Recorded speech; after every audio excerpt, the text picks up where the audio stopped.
I'm glad to see you all here today. Really hope we're going to have great, I think like 25 minutes together. So my name is Huyen. My last name is Lu, and you can call me Almond. I think to myself as a person who's somehow successfully in finding a way to have a work-life integrations and live everything together, even with a dual careers or maybe more than just one job. My full-time job is a head of young talent management as a multinational corporate, taking care of the region of South Asia Pacific, Middle East, and North Africa. My part-time job is a founder of two organizations, non-for-profit, called Vocal and VOCF, that recently got recognized in Forbes Under 30 for the contribution to social impact of improved Vietnamese youth employability. Sometimes I'm also a TikToker, edu content creator, and also a motivational speaker for the students. And currently my channel had around 130,000 followers. At nighttime, I'm a dancer at heart. So I do social Latin dancing. And I love this dancing so much because this gives me the most enjoyable moment of being. The feelings of being able to just, flow in the music, follow, completely trust your lead, and move the way your body wants. Give me the feeling of this is joy. This is the ultimate of joy. And this is what I really want to live every single moment, not just when I'm dancing, but also in my work and in my life. This is where it's inspired the metaphor of my purpose statement. So my purpose is to help people dance through life beautifully with their own talent. Think about it. If the dance move is actually our action in life, the way we move is actually our talent. And the music is whatever life happened to us. And the lead is actually every single person that you meet in your life. Now, if a person somehow were able to leverage on their strength and talent, and they would just be improvised with life, with the heart of giving great things to others, everything they do definitely have a good result. And more important of all, they not just work, they're enjoying life. And that is the ultimate purpose of happiness I believe everybody is pursuing. So, and that is exactly what I wish every single person, especially the youngster, can have it. Because when I see it nowadays, although our living condition is better, the Gen Z just so hard to feel happy. We always worry, and it's a generation of, worry and concerning because we have something called FOMO, the fear of missing out. I'll show you. I'll talk about it because I did have FOMO in early, like 5 to 6 years in my early stage. But today I'm going to tell you how did I overcome my FOMO and then reinvent the way I live so that now I don't feel FOMO anymore because I know there is a way to do every job that I want to do only at the same time, every time in my life without being feared that I'm missing out anything in life. Want to hear about this? This is how I plan my life when I freshly graduate. So I plan to work only 20 years, climb the biggest ladder in corporate. Then I have a lot of money, have fame, have recognized for myself. Then I go retirement at the age of 40, go travel the world, do what I like. And also at that time, I'm start, giving back to society because I believe only at that point, I have the things to give to society. Okay? If any of you have planned your life something like this, you're the same with me, and we have the mindset icon is either or. The belief that we can only do one good thing, one good career at one point in time. And with this belief, our life look like this. If you don't plan your life like this, I can prove you also have a FOMO as well. So raise your hand if you actually ever thought of this question. Should I go internship or, should I focus on my study? Of course, like most of students does, right? What about this question? Should I go for my passion or should I have a job that pay me well? Of course, right? So that's it. This is FOMO. Because we think we only have able to choose either this or that. And by forcing to choose either of them, we always feel like, what if What if I experience the other way? It's the same thing happened to me. So I choose my life as privileged, right? So I'm very focused on my career. After 3 years, I got appointed as HR manager for factory, taking care of 4 factories in the scope of 1.2 thousand people. It's a super fast track career. But I always have the questions, what if after 20 years, I have all of this career achievement, then I have no more health and energy to go travel, to enjoy? Will I be enjoy as much as I go travel now? The question always there. The fear of missing out is always there. But I guess at that time, I was just like, it's okay. I can accept that miss. Right? So life goes on. Until one day, there is an either-or options that I cannot afford to miss either of them. This is when I actually have to choose between the future sustainable happiness and true joyful with the current stable happiness of life. This is when I have a question, should I quit my job? The very well-paid job. At that time, I make like 3,000 US dollars per month to really do something I'm really passionate about and I feel like I can contribute to society. So this is 2019. After the first season of Vietnam Online Career Fair, the VOCF thing I started, I experienced the true joy of doing social, meaningful things. When you can live your purpose, when you can actually leverage your strength, do what you love, and it's create a huge impact. And once I experienced that, it's like if you taste the best, you cannot go back. That when I know that like if I'm not continue doing that, I will not be happy. But if I quit my job now, the job that actually pay me well and enable me to do what I want, I might also suffering as well. So, 2 choices, what would I do? I don't know. I struggling between these choices for months, because we believe, right, either this or that.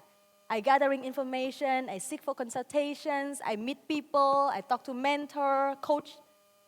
Then actually every consultation and what people advise me, leaning toward, you should stay in corporate for a couple, 5 or 10 years, Then when you have everything, when you are more ready, you can start to do all your own thing. You can start to give back. It's very the same thing with my previous plan. But I was like, but when is the good time? When I will get ready? How can I know it's the right time for me? And because although everybody, like very experienced, even my boss, my parents say like, you should stay in your corporate job. Because you don't have enough time, you don't have enough energy, you don't have enough resource to focusing on doing your thing now. But I don't want to give up because this true calling inside of me, when I already found my purpose and I already experienced the joy of it, the voice inside just say like, no, I want to do it now. I don't want to wait.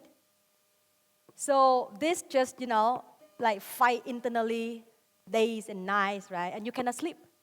I'm suffering that for like 5-6 months until the day, thank God, that day somehow I got a flashback of a very normal conversation that I had with my boss in my work. When it's flashback, I was like, wait, what happened? My boss asked me to do an NN. My automatic response was, yes, I'll find a way. Why? Because on day 1 in my work, I was trained that way. I was trained in my work, don't care about the resources. It's an NN expectation and we always have to commit to deliver. With the pressure of external, I can deliver it. I have this mindset of NN. But when in my life, when I choose to live myself happily, I limit myself into either or. I think of like, why? It hit me like, why I have this different thing?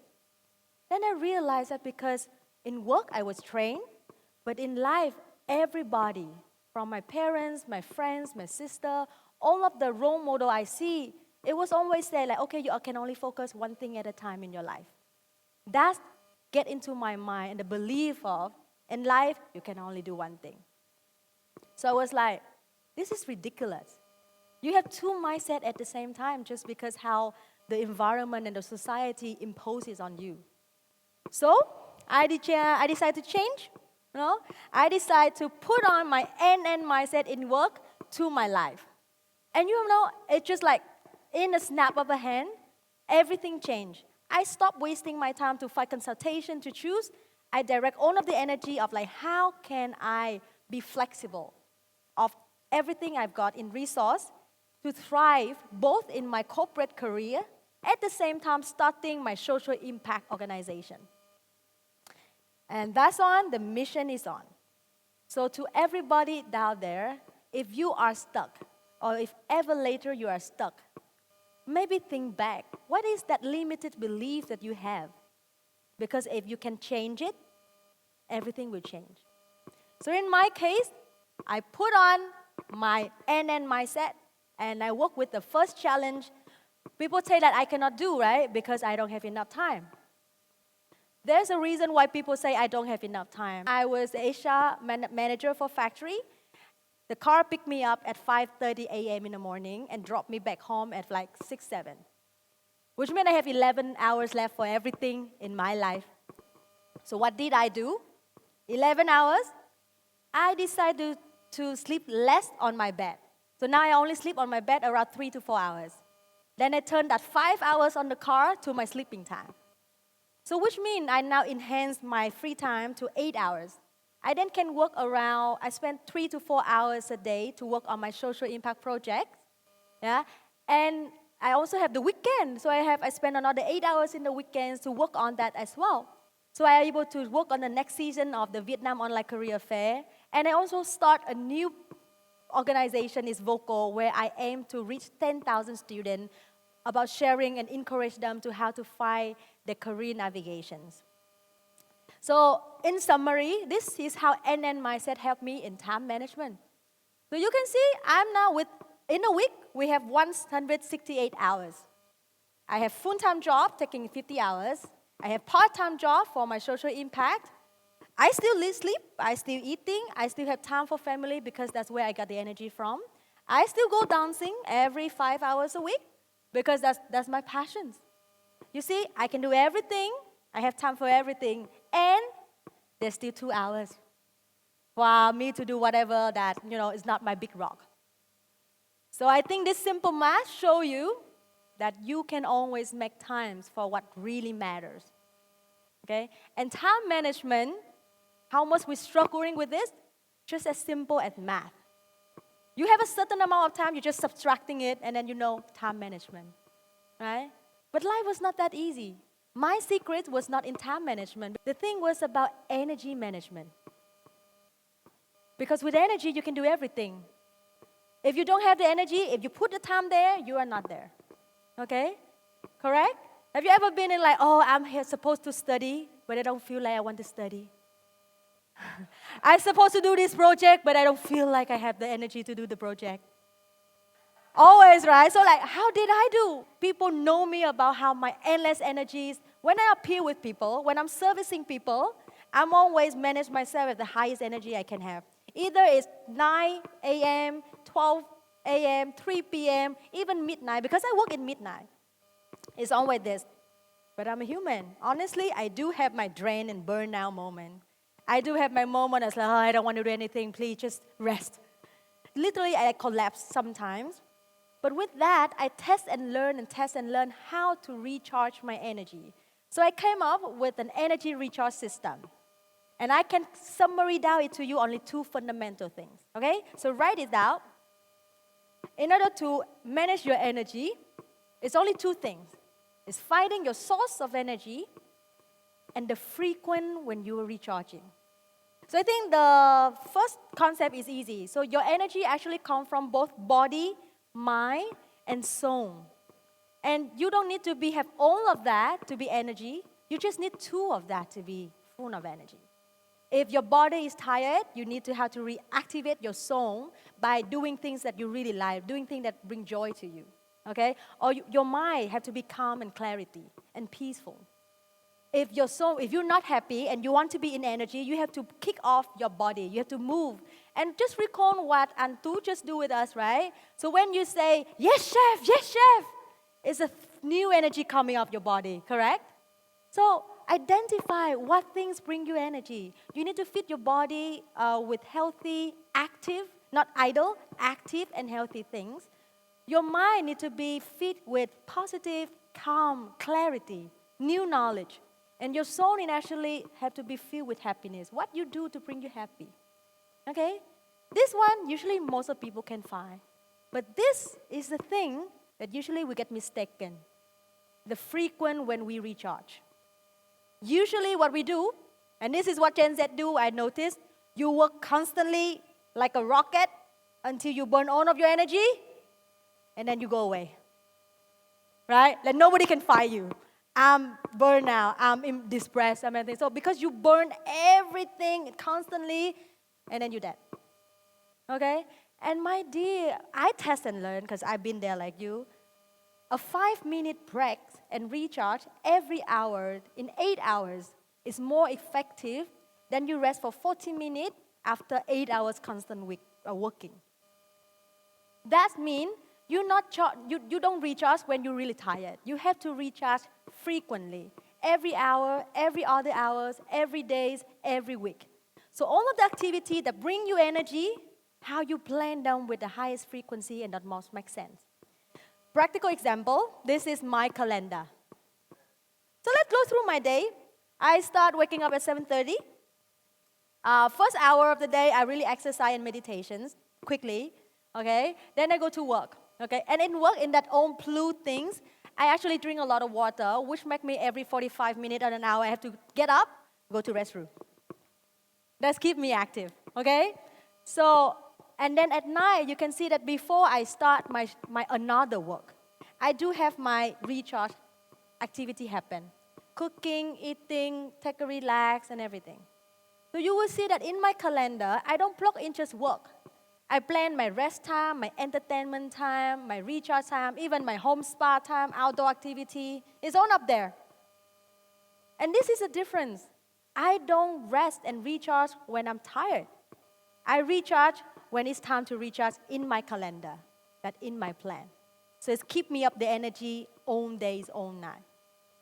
People look at my calendar, they say, oh, you are busy. What is you find the time to leave? I was like, hello, this is me busy living. You can create this plan in 30 minutes. But to make it happen is another thing.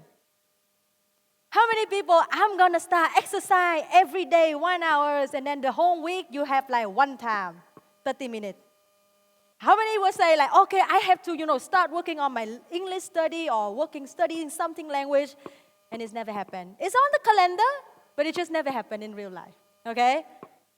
We are the same. Everybody is the same. So in order to make that calendar happen in real life, we need discipline and consistency.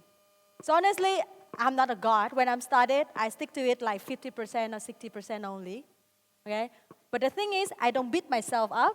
I don't feel like, oh, I'm so terrible that I don't follow my plan. I tried again for the next week and again for the next week, consistently for 3 months, keep trying on the goal. With the aim every week, I just need to be a little bit like 5% better than last week. It's okay. If I have 5 more minutes on plan, I'm happy. And after that 3 months, I actually can stick to that 80%. And nowadays, I follow it like 90%, my calendar would be like that. And then I really understand the most challenging in this journey is actually the first 5-10 minutes to start a task. And the last moment to decide, let's stop working on that task. That's only too hard this moment. So I show you how to overcome it. For the first thing, for the first 5 and 10 minutes, the starting is hard. You can overcome it by try doing that repeatedly, by discipline. Give yourself a price. If I don't do that, I have to pay some price. Until it's become an autopilot thing. You do without thinking. I give you example. Look at my calendar. Sometimes I go dancing. Like my Wednesday and Friday, I go social dancing. And sometimes I come home at like 1 a.m. And then at 2 a.m., I'm sleeping. And I have to get up like instead of Thursday, 7:30 a.m. It's not easy. I always like, Mom, just sleep. I don't think anymore. I just like, okay, just get up, just drag myself up, stop listening to the voice inside my head, go wash my face, and then start the exercise, just simple stretching. After 5 minutes in my stretching exercise, all of the feeling that I want to go back to sleep gone. So if you can able to build the autopilot mode for yourself by consistently and repetitively do a task, you can overcome that first 5 minutes really challenging to start a thing. Okay? It's not happen overnight. You have to do it again and again and again. And then for the last moment, because I know this is also my problem, right? We plan, we only work on this for 2 hours. It's end up the whole day we work on the one thing. And everything else, we don't touch about it. So I actually be able to stop on time because I noticed that I was not focused. And the reason why I was not focused, because when I'm doing this task, I'm worrying about 10 other tasks that I'm not completing. I don't know, and I don't know when I'm going to finish them. So in order to clear out all of this concern and thoughts so that I bring myself back to focus, I literally just block times. Okay, oh, there's task A I haven't done. Let's just book a time on it. Oh, there's task B I haven't done. Okay, let's find time, book a slot on it. And I book it on my calendar. So that now I know when I'm going to work on that task. I shift my focus back to the task should be done now. I improve my productivity so much. Okay, so by ending a task on time, I know I can improve my productivity and I get every other task done. If this is a time, the task is not done, okay, I put another block time to come back and work at it later, but I need to move to the next task. So that's how I practice to end a task on time and also boosting my productivity a lot. Because the time is limited. Everybody have 24 hours a day. The more things I want to do in life, the more productive I have to be in each of the things. The last principle I apply in life so that I can live my life fully, everything all at once, is actually what I call all in. Being all in is when you are there, you are present. You bring your best self, your best energy there. Because when I'm all in any event, it's a learning, it's a fun party, it's a charity, it's a work. If I'm all in, my heart, my mind, my energy is there, I experience more, I gain out more, people get the best out of me, then I feel good about it. I feel more interesting, I feel more happy. If I'm there but not all in, I start to feel, oh, this event is so boring. If I'm there and I'm checking my phone, I was like, I don't even get out anything from that event. And if I'm in a service mode and I'm not all in there, I feel like I owe my audience. If I'm not all in an event, I'm wasting my time and other times. And that's the last thing I want to do. Because time to me is super, super, super precious. And even actually, like, you see me today, you see me speaking, I'll tell you, I slept 3 hours last night. I fly 2 hours this morning, landing. I think I'm about to catch a cold, but you don't feel any of that. Because if I don't feel like I'm in my best, I'll act as if I'm in my best. And then nobody will know, and even me don't know. So fake it till you make it, and you can treat your own body. Okay? So that's the tips. Okay? So, my dear friends, that is my story. That is how I live fully in my only one life. I eliminate the FOMO fear that I've got because I know, like, if it matters to me really, I find a way to do it. So I hope you reference from my story how I did it. A little bit maybe got inspired from it. But please, don't copy. Don't try to copy. Why? Because you're not me. You have your own unique talent. You might be inspired and motivated by different missions and purpose, right? And it's your responsibility ultimately how you spend your time of your life. So only reference and aspire and then find your own way to spend your life. Okay, and just remember, it is possible to live everything all as one, to do every job that you want if you just go out there, dance with your own talents, and create your masterpiece.